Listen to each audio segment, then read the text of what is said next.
समय की बात है।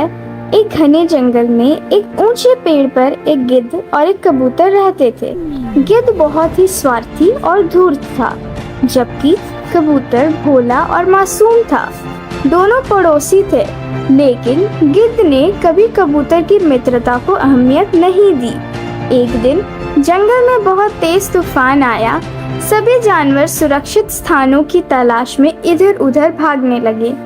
गिद्ध ने भी अपनी जान बचाने के लिए कोई सुरक्षित जगह ढूंढने की सोची।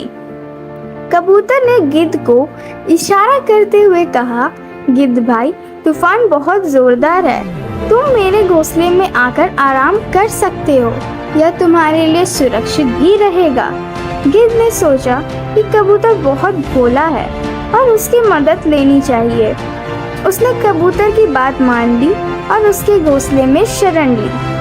कबूतर ने गिद्ध का बहुत अच्छे से स्वागत किया और उसे अपने खाने पीने का सामान भी दिया। गिद्ध को यह देखकर बहुत खुशी हुई, लेकिन उसके मन में कुछ और ही चल रहा था। जब तूफान थम गया और मौसम साफ हो गया, गिद्ध ने सोचा, यह कबूतर तो बहुत भोला है। क्यों ना मैं इसे खा जाऊं और इसके घोंसले पर कब्जा कर लूं। गिद्ध ने अपनी योजना को अंजाम देने की ठानी। एक दिन जब कबूतर अपने भोजन की तलाश में बाहर गया हुआ था, गिद्ध ने उसके घोंसले में घुसकर वहां डेरा डाल लिया। जब कबूतर वापस लौटा तो उसने देखा कि गिद्ध ने उसके घोंसले पर कब्जा कर लिया है।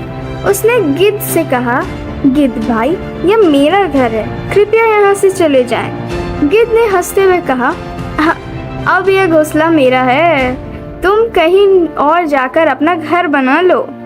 कबूतर को बहुत दुख हुआ, लेकिन उसने अपने स्वभाव के अनुसार धैर्य और शांति बनाए रखी। उसने सोचा कि धूर्त गिद्ध को उसकी गलती का एहसास कभी न कभी जरूर होगा। कुछ ही दिनों बाद जंगल में एक और बड़ा तूफान आया। इस बार गिद्ध का लालच और स्वार्थ उसे भारी पड़ा।